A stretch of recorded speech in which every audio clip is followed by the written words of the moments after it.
अभी हमने सुनी ऑयल पाम की खेती विषय पर ई विस्तृत जानकारी न भाई बहन आओ अब सुनाज ई भेंट वार्ता जेको विषय छे प्राकृतिक या टिकाऊ खेती इना विषय पर जानकारी दी रहा आत्मा योजना जिला बुरहानपुर का सहायक तकनीकी प्रबंधक विशाल पाटीदार ने इनका से बातचीत करी रही वाणी महोदय।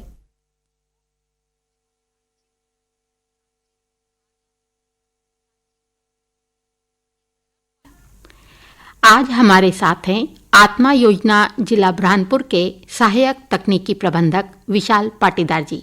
पाटीदार जी नमस्कार। नमस्कार मैडम, नमस्कार। पाटीदार जी, जैसे कि आपने बताया कि आप आत्मा योजना से जुड़े हुए हैं जी। तो आत्मा क्या है इसके बारे में थोड़ा बताइए। जी मैडम, देखिए आत्मा भारत सरकार कृषि मंत्रालय की एक परियोजना है जो पूरे देश में हर ब्लॉक तक चल रही है, जिसमें हम लोगों का काम यह है कि एक्सटेंशन करना, कोई भी नई नवीनतम तकनीकें जो होती है उसको जो है हमको एक्सटेंशन करना पड़ता है, किसानों तक पहुंचाना। कोई भी तकनीकी जैसे अनुसंधान हमारे आईसीआर मंत्रालय जो भी निकालते हैं वो हमको किसानों तक पहुंचाना हमारा काम है। और उनकी समस्याएं जो खेती से संबंधित है, पशुपालन से संबंधित है, मछली विभाग हुआ, आत्मा पर्टिकुलर कृषि पर ही काम नहीं करती, सारे डिपार्टमेंटों को लेकर काम करती है। इसलिए सारी तकनीकियां हमको उन तक पहुंचाने के लिए भारत सरकार ने आत्मा परियोजना जो है वो लागू करी है पूरे देश में। जैसे कि आपने बताया कि कृषि है, पशुपालन है, इससे जुड़े हुए सभी किसानों की समस्याओं को देखती है और उनका निदान करती है जी, तो तकनीकी रूप से जी। तो जिस किसान को मतलब आपसे सहायता लेनी है वो किस प्रकार से ले सकता है?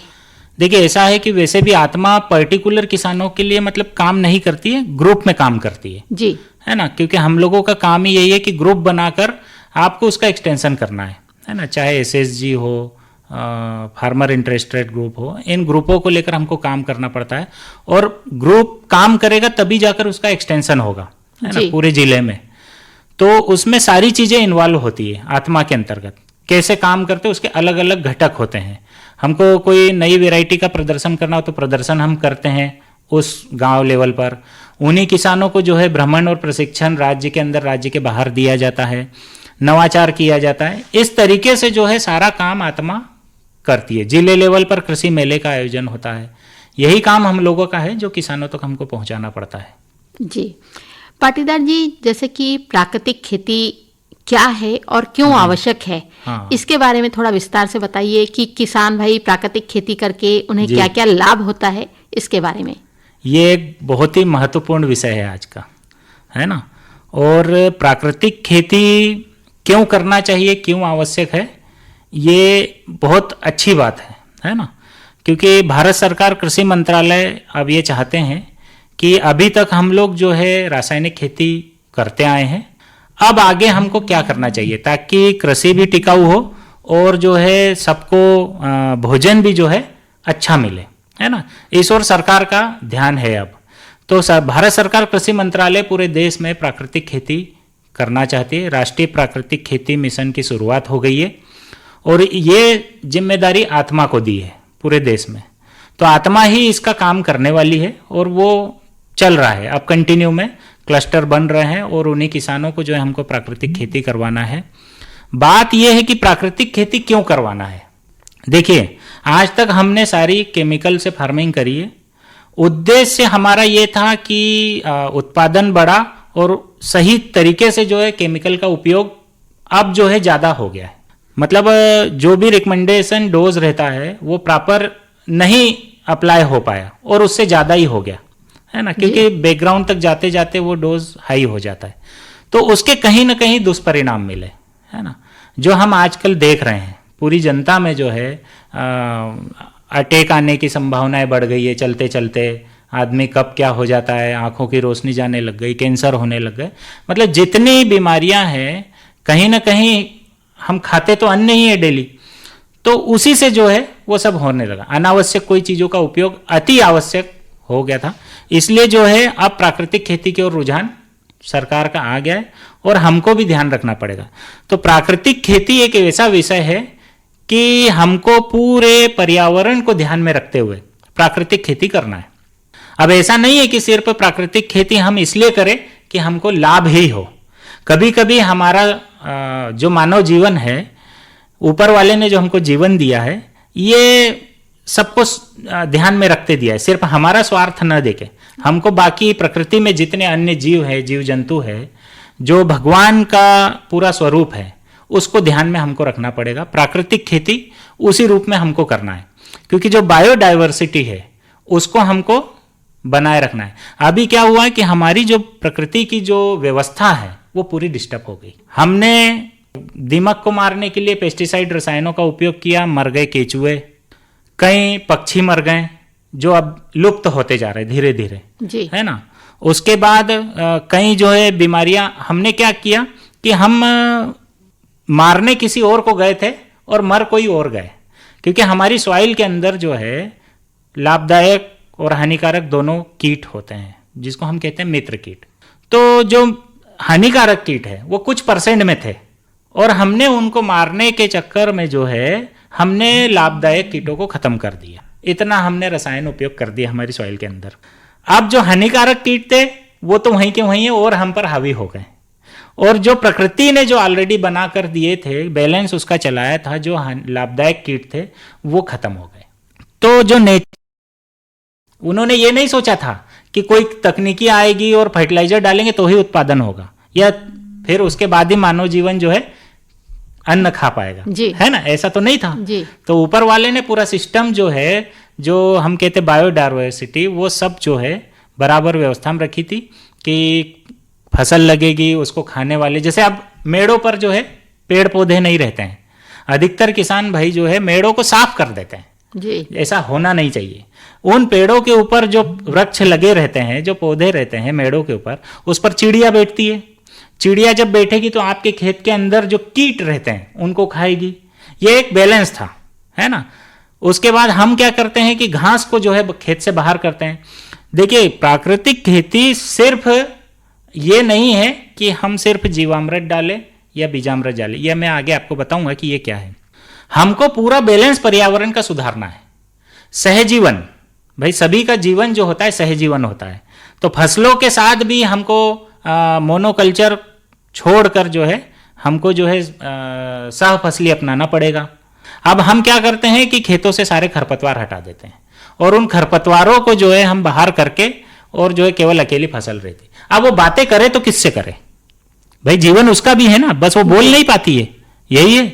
बाकी सारा काम तो हम जैसे करते हैं, भाई उसको भी हवा पानी भोजन चाहिए जैसे हमको चाहिए, तो फिर उसका भी तो वही जीवन है ना। तो ये सब चीजों को ध्यान में रख के प्राकृतिक खेती को बढ़ावा दिया जा रहा है।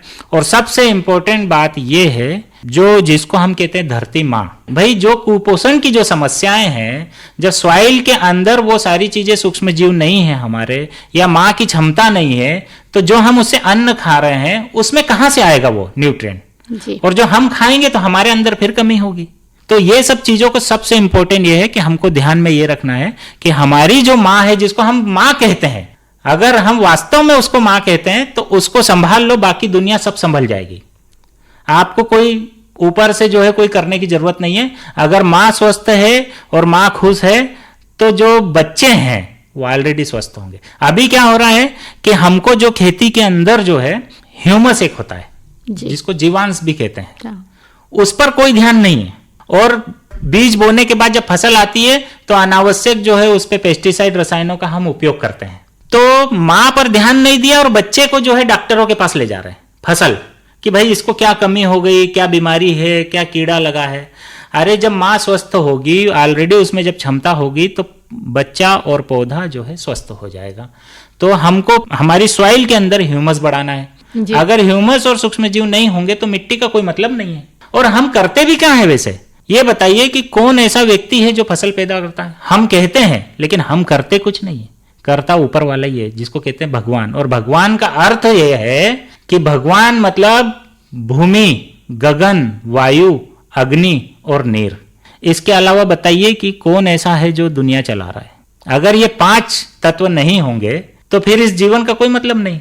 और ये 5 ही भगवान भी हैं। तो जब भगवान मतलब प्रकृति, बायोडाइवर्सिटी पूरी नहीं होगी और वो उसका संतुलन हम बिगाड़ देंगे तो फिर हम ये कैसे सोच ले कि जो है ये होगा। हमको सॉइल, हमारी माँ को जो है स्वस्थ रखना है और पेड़ पौधे लगाना है। खेतों से क्या करते हैं, घास बाहर करते हैं, जबकि उस घास को हमको खेतों के अंदर ही, अगर मान लो हम कोई निंदाई भी करते हैं तो उसको उसी खेत में रखना चाहिए। भाई जीवांश कहां से आएगा, मतलब जो कार्बनिक पदार्थ है वो कहां से मिलेगा मिट्टी को। कार्बनिक पदार्थ नहीं मिलेगा, सूक्ष्म जीव नहीं होंगे तो ह्यूमस कैसे बनेगा। तो हमको तो खेत का कचरा खेत में ही रखना चाहिए। पानी की कमी क्यों आ रही है, पानी की कमी इसलिए आ रही है कि मिट्टी में पानी सोखने की क्षमता नहीं है। क्षमता क्यों नहीं है, इसलिए नहीं है कि रसायनों का उपयोग करके सॉइल को हार्ड कर दिया, जीवांश खत्म हो गया, ह्यूमस खत्म हो गया, 0.3% रह गया है, जबकि कभी 1% हुआ करता था, अब 0.3% है। हमको ह्यूमस बढ़ाना है, इसलिए पानी की भी दिक्कत आ रही, हम दोहन ही करते जा रहे हैं जी। तो जब जीवांश होगा तो पानी सोखने की क्षमता होगी, उसमें केचुए आएंगे। जब ह्यूमस हुआ पूरा तो फिर सॉइल अपने आप में जो है पूरा फर्टिलिटी हो जाएगी पूरी, और पौधा स्वस्थ होगा, उसमें लड़ने की क्षमता होगी। अब हमने सब खत्म कर दिए, केचुए खत्म कर दिए, दीमक को मारने निकले हैं, पक्षी है नहीं, चीटा चीटी सांप ये सब खत्म होते जा रहे हैं। इनको हमको वापस से लाना है, तब जाकर हम कहीं शुद्ध अन्न खा पाएंगे और सभी स्वस्थ रहेंगे। पाटीदार जी, ये तो आपने बहुत ही अच्छी बात बताई कि भूमि में जी। मित्र कीट भी हाँ। नष्ट होते जा रहे हैं रासायनिक खेती के प्रयोग से। हाँ। तो हमें प्राकृतिक खेती को बढ़ावा देना चाहिए बिल्कुल। और मित्र कीटों की सुरक्षा करनी चाहिए। पाटीदार जी, हमने सुना है सरकार अब प्राकृतिक खेती को बढ़ावा देना चाहती है जी। तो आत्मा परियोजना की क्या भूमिका है इसमें? देखिए, मैंने जैसे आपको पहले बता दिया कि आत्मा परियोजना जो है भारत सरकार कृषि मंत्रालय की योजना है, परियोजना है, और सारा काम तकनीकी का है जो किसानों तक पहुंचाने का है। तो देश की ये संस्था है, इसलिए सरकार ने ये कहा है कि ये काम जब तकनीकी हस्तांतरण करना है कहीं तक तो ये आत्मा को ही सौंपा जाए, इसलिए इसमें आत्मा का रोल है। हम लोग जो है, सरकार ने ये कहा है कि आपको 125 किसानों का क्लस्टर बनाना है, जो 1 से 3 ग्राम पंचायत हो सकती है, और उन्हीं क्लस्टरों में जो है आपको वो 125 किसानों को जो है प्राकृतिक खेती से जोड़ना है। उसमें कृषि सखी 2 होगी एक क्लस्टर के अंतर्गत, और उन्हीं को जो है प्राकृतिक खेती की ओर आपको आगे बढ़ाना है। तो प्राकृतिक खेती आत्मा पूरे देश में करवा रहे हैं, तो यही सब चीजें, इसलिए आत्मा का रोल है, क्योंकि एक्सटेंशन का काम हमारा ही है। साथ में हमारे और भी हैं, ऐसा नहीं है कि केवल आत्मा ही काम कर रही है। इसमें हमारे कृषि विज्ञान केंद्र है, हमारा कृषि विभाग है, सभी जो है, मतलब पर्टिकुलर आत्मा नहीं, लेकिन स्कीम को एक विभाग को दे दिया तो आत्मा है, लेकिन ऐसा नहीं कि आत्मा अकेली काम कर रही। इसमें सारे जो है कुछ एनजीओ भी जुड़े हैं जो कृषि से संबंधित काम कर रहे हैं, कृषि विज्ञान केंद्र है, हमारे कृषि विभाग हैं, सभी मिलजुल कर जो है इसको काम कर रहे हैं। हम नीचे भले ही आपस में बटे हों, है ना, कृषि विज्ञान केंद्र, कृषि विभाग और जो भी बटे हों आपस में, लेकिन हमारा सर्वोच्च संस्थान तो एक ही है भारत का, वो है भारत सरकार कृषि मंत्रालय। हम ऊपर से सब एक ही है, हमारा जो है मार्गदर्शन करने वाला, गाइड करने वाला संस्थान तो भारत सरकार कृषि मंत्रालय है, उसी की स्कीम है। तो सब मिलजुल कर हम काम कर रहे हैं इस पर, अकेले तो बस का नहीं है, है ना। और फिर समझ भी जाएंगे, ऐसा नहीं है कि किसान भाई समझते नहीं है, समझ भी जाएंगे, लेकिन अभी धीरे धीरे उनको रासायनिक खेती से थोड़ा हटाकर प्राकृतिक खेती की ओर लाना तो थोड़ा टाइम लगेगा, लेकिन अब हम सोच ले कि करना ही है, क्योंकि हमको अगर स्वस्थ रहना है तो प्राकृतिक खेती की ओर हमको आगे बढ़ना है। विशाल पाटीदार जी, आपने प्राकृतिक खेती से संबंधित हमारे किसान भाइयों को बहुत ही अच्छी जानकारी दी, इसके लिए आपका बहुत बहुत धन्यवाद। भाई बहनों, अभी हमने सुनी भेंट वार्ता जेको विषय थो प्राकृतिक या टिकाऊ खेती। इना विषय पर जानकारी दे रहा था आत्मा योजना जिला बुरहानपुर का सहायक तकनीकी प्रबंधक विशाल पाटीदार ने। इनका सी बातचीत करी रही थी बैंडवानी महोदय।